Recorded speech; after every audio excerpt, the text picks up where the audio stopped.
All right, Butler, we are doing Dead Men Walking this week. So we are going to kick off this episode with a really strong, hardcore debate about the death penalty in this country.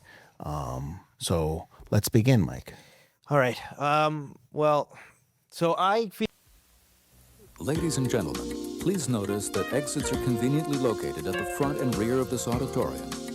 When leaving the theater, we suggest that the exit at the front of the auditorium will allow you easier access to the parking areas. Thank you. Hi, I'm Mike Butler. And I'm Mike Field. And this is Forgotten Cinema, a show where we talk about films that seem to be forgotten by audiences, whether it be because a more popular film was released at the same time or the audience simply didn't catch on with a film in its initial run. We'll discuss what we love about the movie or maybe don't love about it, but we'll always recommend you revisit it. You never know, you might find your own forgotten gem. If you enjoy Forgotten Cinema, we want to hear from you. We're on Instagram, Facebook, YouTube, Reddit, Apple Podcasts, Spotify. We're everywhere with a backlog of over 350 episodes and counting just for you guys. Too many. Just for you. Too much of us. What's going on, man? Oh, man, don't make me. You out? I've been on death row. I did a bad thing. Oh, what'd you do? Well, I can't really talk about. I didn't really do anything. I'm innocent. Nice. My friend did some terrible things. So I was just there, man. I didn't want him to. I just froze. I didn't know what to do. Yep. But I'm on death row while he gets life in prison. That ain't fair. At me. I've been writing to people trying to get some help, and I found a nun who's willing to help me. She's willing to help me try to get my my death sentence commuted, try to get me life in prison instead, and also. I'm not really going to be good at it, though. I'm going to say some really bad things, and they're going to say, just let me fry. So she's going to be my spiritual advisor. I'm going to try to lead me into the next life, going to have me try to repent my sins. If the next life is So many hot button topics. I'm gonna get real close to her. She's gonna be one of the only people I ever really felt close to, and eventually I'm gonna admit my sins, and my sins are pretty bad. Mm-hmm. And we're gonna have some serious talk about the death penalty and what it means and all that good stuff. Oh yeah, this is one of those episodes. Very uplifting film. I feel like the entire time in this movie, Susan Sarandon was just like this, Matthew. But anyway, that's not a cut. You know what? I don't care. So that's all right. We are doing the movie Dead Men Walking. You had seen this film before, right? I've never seen the film in its entirety. Oh, okay, good. I've had to learn a little bit about this film in film class, yes. And I've seen clips, and I knew how it ended and Yes. stuff. So it's an important film, but not one that we ever had to watch in full. Right. Was in the mid-90s, and that was when I was starting to watch a lot of movies. And I remember really connecting with this film on a filmmaker level because there was a lot of things in there that I really liked that Tim Robbins was doing, the director. Right. So we'll get into it. We'll get into all the facts and all that stuff. So let's go. So Dead Man Walking has a runtime of 122 minutes. Thank God. If it was a 3-hour movie, because you could easily make this kind of movie 3 hours, and oof, man. It could be. Radar. Production budget of $11 million. I said it was a 95 film. It came out like December 29th, 1995, in 4 theaters. So it came out in 95. To get ahead of the Oscars. Right, to get Oscar nominations, which it did, and a win, which it did. So I think it maybe came out in 700 theaters, something like that. So the wide release date is February 2nd, 1996. But this is absolutely a 95 Oscar season film. Okay, so February 2nd, 1996. That weekend it did $3.5 million. Its domestic take was 39. Its international take was 44, for a worldwide total of $83 million. With an $11 million budget, That's not bad. Pretty great. Production company was Havoc and Polygram Filmed Entertainment, and it was distributed by Gramercy Pictures. So like I said, its wide release was February 2nd. Let's go back to January 26th, and you had a wide release of Screamers. Do you remember Screamers? Yeah, vaguely. I know I've seen it, but I only remember bits and pieces. Not good. I mean, that's a movie that I would love to watch and us to do just because I know. Just to make fun of it? Not make fun of it, but just there's a lot of problems. Bed of Roses. Big Bully and Sense and Sensibility. I love that one. I know. Yep. And then the limited release of Angels and Insects. You know, Big Bully is with Rick Moranis and Tom Arnold. Oh, really? Yeah, they're older and they're he's bullying. Rick Moranis they're adults now, and Tom Arnold. But he was bullying him as a kid? He's bullying him now. Yeah, stuff like that. Okay. Yeah. Bed of Roses is with Christian Slater, I think, and I want to say Marissa Tomei, but maybe not. I'm not sure. So this film, I said, it was directed by Tim Robbins, who actually was nominated for an Oscar for Best Director. He's also done Bob Roberts and Cradle Will Rock. He also wrote this film from a book based. The book was written by Helen Pregine, who is the character that Susan Sarandon is playing in this film. He's also written a TV movie called Possible Side Effects. That's Tim Robbins. Cinematographer is Roger Deakins, who has 16 Oscar nominations. We've talked about Deakins before on the show. That explains why the cinematography is really good. He won for 1917 and Blade Runner in 2049. Composer was David Robbins, who's done King of California and Underdogs. And when the movie starts, I always it's music. I say composer, so there's stuff in there, but it's really just the song that's in the beginning, the song that's at the end. Right. So that's kind of what you kind of, when you hear that music, those songs. I think I'm gonna blank on the guy's name who did it with Eddie Vedder. Oh man, I had Bruce it too. Springsteen? No, Bruce Springsteen did the last. Oh, he did the last song one. Yeah, at yeah. the end That that would've won been an the Oscar. first. Anyways, edited by Lisa Zano Shurgin, who's nominated for The Cider House Rules. She also did Gattaca, and then also edited by Ray Hubley, who's done View from the Top and Boy Wonder. This film, like I said, starred Susan Sarandon, who won the Oscar for Best Actress that year. She plays Sister Helen Pregine. She was nominated for 4 other Oscars. I'm not even going to ask you because you're not going to get these. Yeah. The Client, Lorenzo Zoil, Thelma and Louise, and Atlantic City. Sean Penn plays Matthew Poncelet, the character that Butler was portraying in the beginning. He also was nominated for an Oscar for this movie. He won 2 Oscars already for Milk and Mystic River. Coincidentally, so did Tim Robbins won for Mystic River, and they won in the same movie. He also was nominated for Sweet and Lowdown, I Am Sam, and by the time this episode comes out, I don't know if he won, but he was also nominated for One Battle After Another. So one battle after. Yeah. So he might have won. If he did, congrats. If he didn't, hey, it's just good. It was an honor to be nominated. Yep.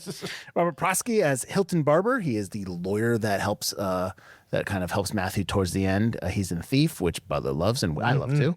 Broadcast News and Mrs. Doubtfire. Raymond Barry as Earl Delacroix. He is Delacroix. Excuse me. He is the father of one of the kids that is murdered that Poncelet's in prison for. He is in The Ref. A movie we did. There you go. Training Day and Just Married. R.L. Ermey is Clyde Perry. He is the father of the girl that is murdered in this movie. He's from Full Metal Jacket and Mississippi Burning, which is a great film. You should definitely check it out. And The Frighteners, which is a film we did. That's true. Celia Weston plays the Mary Beth Percy, Clyde's wife and the mother of the girl that's killed. She's a night. That's my dog barking. She's a Night and Day and Hulk. Scott Wilson as Chaplain Farley. He is the chaplain of the prison who is kind of not nice to Sister Helen Pregine. Not very nice. He's in the 1967 film In Cold Blood. He's also in The Last Samurai. Movie we did. There you go. Who did you play in Last Samurai? He played one of the colonels, like at the... Oh, at the dinner Wasn't when he he's one- talking trash? I think so. Or he was the one that was going crazy. Wasn't he the one that was like... He wasn't all there or something? Oh, yeah. His Yeah. buddy. Yeah. That's what. Oh, no. No. No, that was Billy Connolly. He's also in The Walking Dead for people who watch The Walking Dead. He passed away recently, actually. Oh, did he? Yeah. Actually, he passed away like 8 years ago. He was a good character actor. He was in a Oh lot. no, he Yeah. is. Yeah, when you see him, you're like, oh, he looks familiar. He's in a ton of stuff. Yeah. And then there's other people in here. Margot Martindale as Sister Colleen, who is Sister Helen's friend and roommate, I guess. For the longest time, I thought those kids lived at their apartment, but clearly they didn't. She's another great character actor. Yes, yeah. Her mother, the mother, Matthew's mother, Lucille Poncelet, is played by Roberta Maxwell. She's in The Postman. So Clancy Brown's in there for a hot second. The two kids is Peter Sarsgaard's first film. So he plays one of the boy that's murdered. And then Jack Black. It's also his first One one. of his first films. Yeah. I don't know if it was the first film, but yeah. Yeah. So, So, yes. A lot of people. Exactly. And like I said, the song was also nominated for I believe he won for Dead Man Walking, or maybe not. Maybe he just got nominated that song, which is a good song. Okay, Butler. Obviously, this is a movie that deals in a tough topic to discuss and to talk about, but I think we're gonna do it justice because we're serious here on this show. Anyways, Yes. Actually, we've never really talked about the death penalty before or anything. Like we never got really deep. I don't think we have. No, but we're not going to hear. This is not the place for that. Are you sure? I'm pretty sure. All right. So what do you think about, since this is a new watch for you? Obviously, The first full watch, yeah. Yeah. What were your first thoughts? What were your first impressions? I think it does.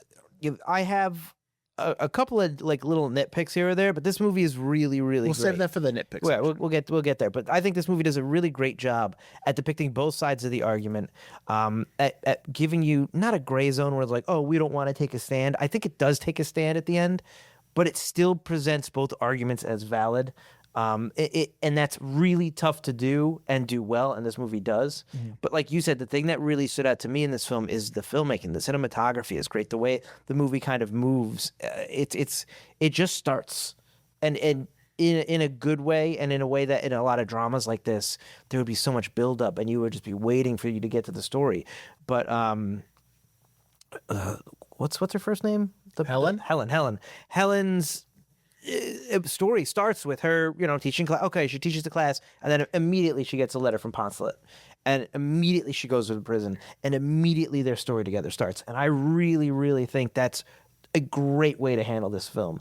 And then you're immediately within this case, dealing with the death penalty, dealing and trying to commute his sentence, dealing with the politics of why some people maybe flip-flop their minds because now they want to be tough on crime because like the government's trying to get reelected, how lawyers work pro bono to get these cases done, how, the lawyer that's helping them out mentions in his first hearing, Hilton mentions, his Poncelet's first lawyer was he was a court-appointed tax attorney. Yeah, he's a tax attorney. Had no idea, never did an actual juror court in his life, and never had the money to that lawyer wouldn't have the money to get all the experts and jury selection people and all that kind of stuff that would help a rich person in the same trial. I think that they do a really good job at that, and I think the performances are great. I think Susan Sarandon and Sean Penn do a great job portraying their characters, and the movie really hinges on that. I think that Sean Penn also toes a really nice line between being someone that's slightly sympathetic, or at least has a human side, but is still a monster. Like he is a monster. He's a terrible human being. He's a monster who doesn't want a human monster. He's a monster. Yes, because he's human, and that even behind the worst of us, there are human beings in there, and I think the movie does a really good job at that as well. And at the same time, balancing talking to the parents of the victims and how they're handling things and what they go through during this time. I just think overall the movie is really, really well done. And like I said, the cinematography is awesome. Yeah, so I'll add to that a little bit later, but I do want to say this film is based on a book, and this book is actually it's not based on one case, it's based on two cases. So is it two? Okay, because I knew there were two. He's based on Poncelet's based on two killers. No, but I thought it was the same thing. Stories are basically between two Louisiana death row inmates, Elmo Patrick Saunier and Robert Lee Willie at the time. So his character is both of them together. But it was two different murder cases? Yes, two different cases, two different things that happened. I don't know if there was another. Maybe in one of the cases there was a accomplice who accomplice. I don't know if Tim Robbins put that in there, but yeah. So it's not. This is not there's no real Matthew Poncelet out there, and this while I'm sure the murders were just as horrific as the one that's portrayed in this film, the one in this film I do not believe is what really happened. So and maybe it was. I don't know. It didn't really. I think that they combined the cases. Yeah. So you talk about the look of it. There's a lot of stuff going on visually that I really kind of dug big time when I watched it. Right. And then when I watched it this time, and I'll just take you through that first scene when they meet, and she goes to the prison and there's that cage between them. The first time when they're talking through that cage, they're both in medium shots, and you see the cage. The cage is separating each of them, and because it's just pleasantries. She cracks a joke. She makes some kind of joke that kind of gets a chuckle out of Matthew. Mm-hmm. And there's a connection there, and then the shot gets closer, and then the cage is still there, but you don't see it as because you're closer. It's easier to see. Right. It's slightly lit, but you know it's there, but they're still connected. Then he starts lying in that. This is the same scene. He lies about something, and when he lies about something, and she knows it's a lie. She knows that it's just a line that he's telling her. The cage they're still in that same shot, but it gets brighter, and you can't see him that much. Yeah. And he starts get you like he's there and he's not. That's on purpose. I think that's on purpose because like that's the thing. Like they work with this. The image goes blurry, and they do this throughout. And then the moment later on, there's another conversation where they do connect. The cage is gone, and it's just them talking, and it's a close up of him, it's close up of her, and the cage is not there. Then they go later on, they have the glass, and they're through the glass or talking through the door, so they don't kind of do that as much.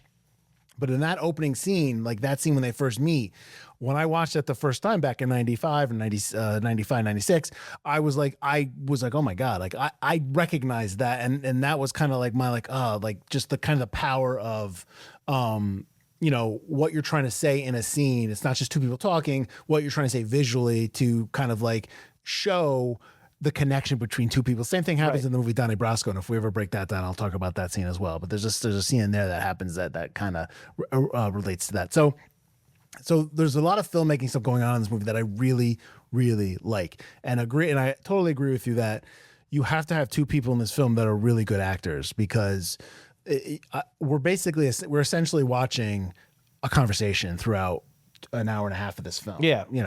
I know it's 2 hours, but we're essentially just watching them conversing. And you have to kind of like in order for me to be engaged in that, like I need two people to bring it. And these two people bring it. Like Sean Penn is really good in this movie. Obviously, Susan Sarandon is really good. She won the Oscar. I remember I saw a quote that Tim Robbins was like, he was surprised that she won because he didn't think she was going to win because she's reacting a lot. Yeah, she doesn't have a lot of dialogue. Right. But still, she's really good in this movie. And I think what I like about her character, and we can talk about each character if you want, or we can go over wherever we want for that. But what I like about her character is that she makes mistakes. Like she doesn't see the families first. Right. And we get that anger from them. And then she goes and sees the families and just those scenes when, especially with the Perrys, because they don't realize that she thinks she's come to their side. Yeah. And when they find out she hasn't, that she's still going to be the spiritual advisor, they get angry. And Susan Sarandon's just like holding back tears, crying, and the same thing with Raymond Barry's character, which is Delacroix. Like she's just it's a tough ask because you if you're thinking about that scene, it's like she's going in knowing that these people hate her and are angry about, and she is what she is doing because she is siding with the person that killed their kids, and it's just a really great acted scene, and there's a lot of emotion there, and could anybody else other than Susan Sarandon do it? Maybe, but she really kind of nailed the role. Yeah, do it that well. I don't know. Yeah. And I know she was nervous about doing the role as well because she had acted against one of her previous husbands was a director, right? And they had a terrible time directing, so she didn't really want to do this with Tim Robbins because she didn't want to strain their personal relationship. Right.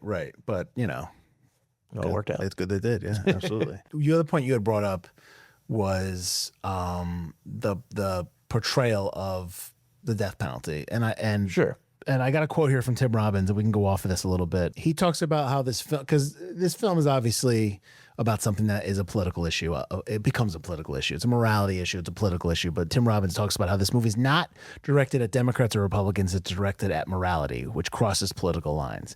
And he also further goes into the fact that they talk to him about, at the end of the movie, when they are executing Poncelet, they are flashing back to what he did. The truth of what happened. The other flashbacks are either close-ups or the alternate lie that Poncelet had been telling. So, and he was advised not to omit the flashback because people were like, and he kept it in there because he wanted to remind the audience why Poncelet is on that table. Why is he on death row? And he has quote, he's like, anyone can manipulate with propaganda, but it's more difficult to get a resolution in a complicated way that allows both sides to have dignity. I thought that one of my favorite things about this movie is that they show what happens. Yeah. Like when he is sitting there on the table crying and she's reaching out to him, you see his hand in the reflection and she reaches out and they're holding hands and he's being put down. He's getting the injections going. Like that's all very sad. But when you watch it with what ended up happening, what he did, yeah. Like you can't, you're just like, this is heartbreaking, but you have to sit there and question, like, does he deserve this? And then they show the reflections of the two kids that are watching him as he dies. Yeah. Did you catch that? So I really think this movie does a really good job of portraying both sides of it. Yes. The anger, the hatred, the sadness, and the forgiveness kind of. Yeah. The question of morality about putting, like, Poncelet says, I don't, he says, like, I don't believe in killing even by me or by the government. Like, he has that line at the end. I hate that line. Well, go ahead. Let's talk about that. I think that the whole thing is not be preachy. Take all, show both sides. I get that, and then you have that line that no human being would say. Like, I believe the other thing. I hope you get some measure of content, and then all of a sudden he's like, he's Jesus on the cross. Yeah, I don't think killing is right. Me, you, no matter who you are, what side you're sitting on. Yeah, but that's Poncelet. Like, he's saying one thing out of his mouth and he says the other thing. He has the whole thing where he has the interview where he's talking about Nazis and Hitler and all that stuff, and then the next time you see him, he's like, why did I say that? That's stupid. He has that love. Sure. I love the conversation when he's like talking about where she lives, and he's obviously dropping the N-word, and she's like talking to him, and she's like, so you don't like, and she's getting past that. Yeah, you just like, you don't like lazy people. It's like, yeah, lazy people. Like, he's not a trustworthy character. Oh, I get that. So I don't, when he says that line, I don't view that as like that's Tim Robbins or that's the message. I think that's him just lying again. It's him trying to figure that out. I didn't take that line as being like, yeah, you're right, man. I think that's just he's saying stuff to say stuff. I took that line as, let me write this in here as one last jab. Oh, no way. That's an audience line, not the audience watching him die. That's us. And I was like, I don't like that. That's the one like bad thing that I did not like about this movie. That's my nitpick. Is that line. Yeah, I hard disagree with that. I hard agree with it. That's fine. I just don't. I think that character of Matthew Poncelet would absolutely say something like that, and it would fly in the face of what he said before. He's not. I don't think at the end he was ever going to find some kind of redemption. No, yeah. I think he was always going to kind of keep telling himself that, like, he's gonna above the fray of, yeah, I killed somebody, but like killing's bad. I know killing's bad. Yeah. Like I don't believe that. I don't believe that the Matthew Poncelet character is somebody that's gonna find Jesus, as they say, or find. I don't think he ever does. No, I think he goes to death. I think he's scared. Obviously, I think he's just he's frightened. What it's really happening. Like, he talks to his mom, don't blubber, don't blubber, don't blubber. She leaves. I'll call you back. He calls her. And he starts losing it. He's blubbering. Like, they talk about all the time at death row, and I don't know if it was the Green Mile, but they talk about all the time when they start walking that they always lose their legs. People can't walk. Oh, that's not the Green Mile. It's something. Yeah. But he does that there. He talks about how I'm going to die with my boots on. They take his boots off. He's got to wear slippers. He's got to wear a diaper. Like, I think it's just the reality of what, there's a couple things with the reality of the situation and what he thinks, how he shapes it to be. So I think everybody on death row wants to be tough when it's about that. Exactly. Yeah. But if you see through that and you see that, no, he's not that. He's not anything he's saying. Like, that's what I like. So I don't view that line. I view that line as just another one of Poncelet's toss it out, and he's throwing it out there. And I'm not sitting there going, yeah, you're right, man. You're right. Because the movie is designed to have you sit here and go, yeah, he should die. And then you're like, but should he? Like, that's what the movie's I get that. Yeah. So I think presenting both sides like that and presenting it, and you might just I think you, and that's fine. You can, I'm not trying to debate whether you should like that line or not. I'm trying to just say I think that line is okay. I think the message the line is trying to say is okay. I think the way it's delivered and how it's said makes it cheesy and to the audience watching the film. Okay. Which makes me roll my eyes and be like, come on. That's all. I don't have a problem with that. Because that's I view that through the lens of his character. That's why. That's for me. So then what's the other nitpick you got? That was it. That was the biggest one? I think that's the biggest nitpick. Okay. I think everything else in this film is really, really well done. I mean, there was the line about the tree that I would have liked to have. When she's outside looking at the tree. Which I would have liked to have connected to something toward the end. When she looks out there and she's like, how old's that tree? And they show out there and there's like 5 trees. I'm like, I'm sorry, which tree? I had the same thing. I was like, I guess the big one, not the other one that's right next to it. Yeah. But when she says that, I was expecting there to be a lesson there, and it would come back toward the end. Yeah. And there really wasn't anything. So I was kind of a little. That wasn't like that much of a nitpick, but I was kind of confused. Like, I guess it works as a segue to then talk to him about something else. In that case, it is. But I thought it was a metaphor for something. You know what pissed me off? There's the Chaplain Farley character, Scott Wilson's character. Oh, I definitely believe that. I know he's a jerk. Yeah, he's a jerk. He's a priest that got sent to work because they don't choose their assignments half the time. So he got chosen to work in this prison, and he's probably jaded. He tosses and the angry. passive aggressive comment about her habit, how she doesn't wear a habit. Yeah, she's because I guess wherever she's their order doesn't haven't worn it in 20 years, and he's like, well, okay. If that's back in my day, you wore it, dude.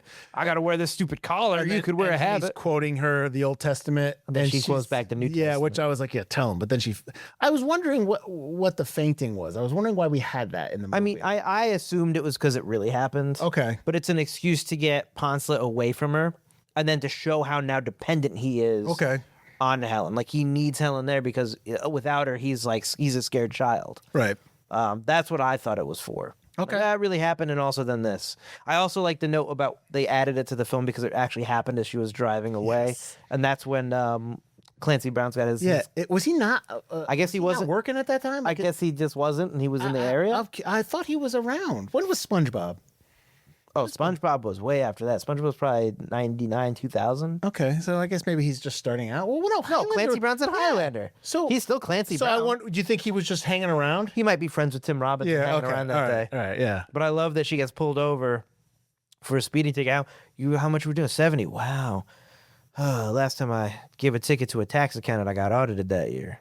Never did a ticket for none before. I'm gonna let this pass. I thought that scene was. He made a business decision right there. Yeah, exactly. You got to do what you got to do. I mean, I can't fault that. So you have a character of, obviously I just talked about the chaplain, Right.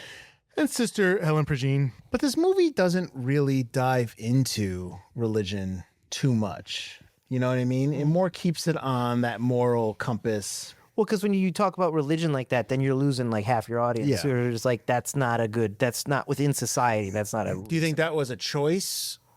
Do you think they toned down some of the language? Absolutely, because I think religion in this film, the purpose is we have to get him to confess to redeem himself. He needs to confess his sins in order to absolve himself and go to heaven. Mm-hmm. So it gives you an objective, and that's what religion is used for, the objective. And then I think that you've already got such weighty themes. You could add religion in there as well, but you can't take away from the societal issues at hand because you need to separate them. And if you go too far into religion, then you're becoming a 3-hour movie. Mm-hmm. And I like that Tim Robbins presents a weighty film that's not 3 hours. Right. So I think there were choices made where it's like, let's not focus on this. The point of the church is to redeem himself. He's got to talk about his sins. And that's Helen Progene's objective. Well, that's what the chaplain tells her. You need to make that's his only thing you need to do. You need to make sure that he professes his sin so he can go into the kingdom of heaven. Yeah. Which, I mean, he's probably not. I mean, he confesses, but he doesn't really. But he still doesn't. Yeah, he doesn't. He just admits it to her. She's the one that basically really says happens. It, and he says, yeah. So it's not even he was fighting the whole way. Yeah. I mean, like if he suddenly got a reprieve after he said that, like let's just say he got a clemency after he had admitted to her, he would completely just go back to being like, you misheard me. Like, you know. What I mean? We were just watching something like that too. Oh, in Midnight in the Garden of Good and Evil. Oh yeah. Yeah. He would absolutely do that. He would do, yep. He would absolutely go back and just be like, no, I didn't say that. I wanted to ask you, one of the other things with Sister Helen in this movie is that she's not someone who has done this before. So I thought that's a really cool way for the audience to kind of get a glimpse of the stuff that's happening because she's asking questions. Right. Why can't the mother just hug her son? You know, like she talks to the nurse when she faints. Another reason why she asks her about the injection. Who is Tim Robbins' sister. Oh, There's a bunch of his family members in this movie. She's asking questions because as an audience member, if you don't know too much about the death penalty, you want to know too, and it kind of engages you, and you kind of are like, oh yeah, I want to know that. Yeah, I'm the guy that straps down the left leg. Left leg. Yeah. So like stuff like that, when he yells "Dead Man Walking," which is not like it's meant to be a slight. It's not really meant to be like some kind of like they're not officially supposed to say that. It's just what you say. Yeah. No music. I thought that was interesting. Yeah, I really like that. I really like the whole execution scene that they really did it all out. Yeah, and obviously they're interplaying with what happened, like we said. I think they did a really good job with the vein in the arm. They don't cut away. I think they. I think like, that. wow. I think they started a line. That's what I thought too. I was like, is that Knowing actually... Sean Penn, he would have been down I for absolutely think they started a line. Absolutely. That was a thick needle too. Yeah. Oh, yeah. Yeah. I absolutely. Did you notice that the guard walked into the camera when they first start? Did you notice that? Oh, I didn't notice that. So when they're walking, he's like, "Dead man walking," and they start walking, and the guy's holding him. He bumps. He absolutely bumps into the camera. I was just like, but it's fine, whatever. It was like really quick at the end. It's just like all of a sudden, I'm just like, I'm like, oh, he hit the camera. That's something maybe that they were in post and were like, God damn it, he did that. We're keeping it. Forget it. We're just. I thought this was our best shot. I mean, hey, listen, I've talked already on the show about in $1 Million Baby, Clint Eastwood kept the dolly shot where the dolly friggin' moved. Like it was like coming in on Morgan Freeman and it was like, and it was, I'm like, we're just keeping that. That's what I got. It worked good enough. Do you want to waste my cruise time? Is that what you want to do? Cut, print, let's go. I got lunch. Yeah, no, I listen, I love the way he's Blood sugar's low. Let's go. All right, I got some reviews, but they all love the movie. Hal Hinson from the Washington Post. What this intelligent, balanced, devastating movie puts before us is nothing less than a contest between good and evil. I'm not really sure. I mean, I don't think there's that's gray. Yeah, this is not a movie about good and evil. I mean, this is a movie that's pretty clearly oh my God. Sister Helen Prigine. No, not Prigine. Matthew Poncelet. Poncelet. What Poncelet did is evil. They're not saying it's not. It's not a thing about good and evil. It's the gray. It's what are the consequences. Two wrongs make it right. Yeah. Is it how like I know you don't like the line, but is it is an eye for an eye? Is eye for an eye really how our society should be? Yeah. And if you agree, great. If you don't, okay. Like that's there's no easy answer. It's not answering. This movie doesn't answer the question. The movie is just asking the question. Yes. And Tim Robbins is not outside your theater when you're walking out going, all right, what'd you guys think? Yes or no? Which is also great because could you imagine if he was? That'd be awesome.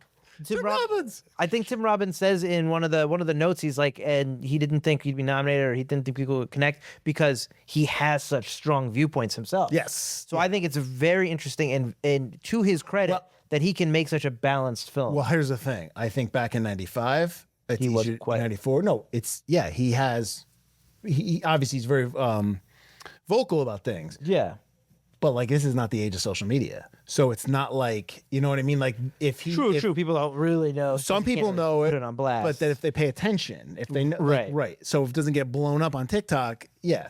But still, just being who he is, knowing that he does have those strong opinions, being able to make something so balanced is impressive. Well, he's a storyteller. That's what storytellers do, my man. Sure. And the other one I have, I didn't even give you an Ebert one. Kenneth Turan I know, well, he liked it, and it was a dumb quote. Kenneth Turan of LA Times goes, for this kind of straight ahead movie to work, the acting must be strong without even a breath of theatricality. And in Penn and Sarandon, Dead Man Walking has performers capable of making that happen. Yeah. Yeah, I think like we talked about, we both loved it, but it's grounded in a reality. Yes. You know what I mean? It's grounded in, it's not like it's not theatrical. It's not melodramatic. It's not. It's no. And just, Sarandon is. I think Penn does a great job, but that character in and of itself, he is theatrical. Matthew is a theatrical, like you say, he's a liar. He keeps telling stories and tales and definitely in the beginning. Saying things. Definitely in the beginning. But Helen is Susan Sarandon. The way she plays it is so calm, so real. Like you're not going to all of a sudden weep immediately when meeting him. You're not going to have these Oscar-winning shouting matches. She listens, she hears him, she makes points back to him. It's a much more grounded way of dealing with somebody, and I think that's what makes it work. Yeah, because there's no theatrical, like that review said, there's no theatricality in their relationship. They both have a firm grasp of their characters. They know who they are, and then you know what I mean. Yeah. Yeah. How many cigarettes do you think he went through in that movie? I mean, they're obviously herbal. I don't know. Does he smoke in real life? Oh, because that's he got caught at the Golden Globes just smoking, which I love. I just love the fact that he's always like talking. He's like going down with his because he's all chained up still. Yeah. Like, as an actor, is this something that like that kind of is that when you see that kind of role or that not the performance but just the character itself? Is that something that like you're like, oh, I would like to have tried that? Oh, that's a juicy character to play. Yeah. Someone who's got that truth in them that they're not getting out. Someone that's playing the innocent man but isn't. Right. Someone that's so conflicted and so kind of stupid. You're telling lies like that you rationalize to yourself are real. Kind of a child, like within the body of a man almost. Yeah. Like I think that's and to have like that last scene obviously where he's right on minutes away from death row. Like that is a juicy, juicy role. Yeah. Like you definitely want that role. What about how we don't see his accomplice? We just see him in the flashbacks. I mean, they kind of talk about him, how he got off. He had a better lawyer, so he was able to get out of having death. He just has life, yeah. Plus the way he tells it was. Yes, they both blamed each other. Yeah. I think that, and obviously that wouldn't. Well, actually, their DNA would both be inside of her now. If they had nowadays with DNA testing, they'd both get it. Yeah, I mean, they wouldn't. Well, I think they Now it's both. like he said, she said, but Yeah. or he said, he said. I guess I like it. I would have liked Helen to go visit him to try to get the truth, but she wasn't really looking for the truth. Right. So if this movie was more about her trying to find the She was truth, trying to help him. Yeah, The then soul of I get it. Matthew Poncelet. because then she should go to him and say, "Tell me what happened." Right. He's clearly going to be in a different prison. He's clearly not going to be part of this hearing. They're no longer friends. They're both prisoners. It's not like he has any say in what happens. Right. Poncelet. So I think that it's better that we don't meet him. Okay. So it's an Oscar winner. It's a tough subject, but we both love this film. We both really like this. Yes, film. this is a So great I won't film. put love in your mouth. I don't hate my hand.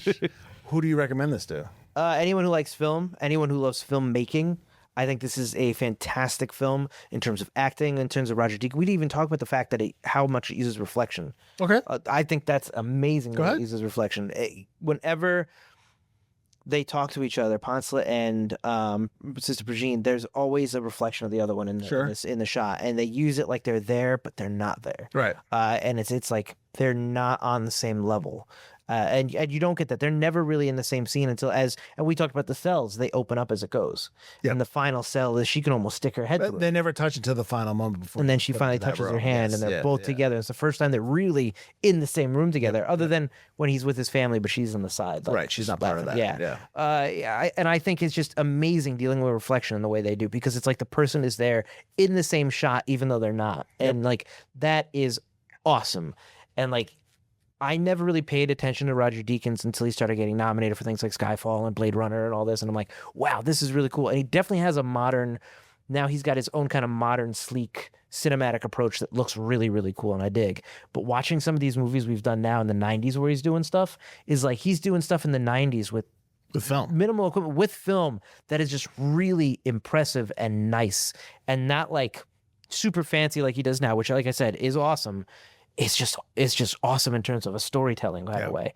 And so I think cinematographers for sure, directors for sure, the way you tell a story, the fact that it doesn't take sides, the fact that the acting is incredible. Susan Sarandon, this is what you show people, because this was what one of my acting teachers had a lot of trouble trying to teach us, was what to do when you're not doing anything, right, when you're listening. And like Tim Robbins said, she spends half the film listening and asking simple questions and then getting responses back. And she does such a great job with her eyes, just paying attention, listening, giving Sean Penn active that listening. time. Yeah. It's incredible. Like this. Good. I'm not doing it. Yeah, I'm talking to you, and see, now you're listening to me, and I keep talking about how good the acting is, the supporting acting. You're listening, you're engaged, you're part of this. It's really impressive. You're really smart. That's some fun acting right But there. I think that's who you recommend this to, is anyone who's interested in film. I think that some people that are maybe more interested in politics and, what's right or wrong about things, you're having a delightful family dinner conversation at Thanksgiving. Listen, we are in a day and age that it's tough to have a real serious debate about things just for the sake of debate. But it's always healthy to just talk about things and debate things. And obviously, you try not to get personal. It's hard to do, but have a healthy debate about a topic that you might not agree with. But to hear the other side is always a good thing. No one's there. No one's there to change anybody's mind. You're just there to listen and just to kind of see why people believe certain things. Well, why does Mike like purple if I don't like purple? Like stuff like that, stupid stuff like that. Field likes purple. I like purple. Field's the one that chose purple as the forgotten cinema color. So this is Purple is pink, baby. Yeah. I agree. Yeah, I think that that's who the film is for. So then, if this is such a great film and this says Oscar nominations and Roger Deakins is so fantastic, why are we saying it's forgotten then? It's still very 90s. As much as it's great, it's still kind of very set in the 90s. It's of its time. It's not really anachronistic. 30 years old. I think that's why I think Tim Robbins, his films are awesome, but I think he doesn't, and granted, he's older. He doesn't do a lot. He's not really in the zeitgeist. Same with Susan Sarandon. So you're saying it's forgotten because the younger audience hasn't seen just the it. I won't watch movies past 2000, that kind of. Yeah, I think it's just the passage Those of time. people are not film people, by the way, when they ask. Oh, yeah. I think Go away then. it's the passage of time and the heavy subject matter. People aren't likely to go, let's pop this in on a Saturday night. It's a tough watch. Would I watch this film again? Yes. Am I watching it again anytime soon? No. But one day I might be like, I remember this being really good, and I don't really remember it as well. I should brush up on this movie. But it'll be a long time until I do that again. Because it's a heavy.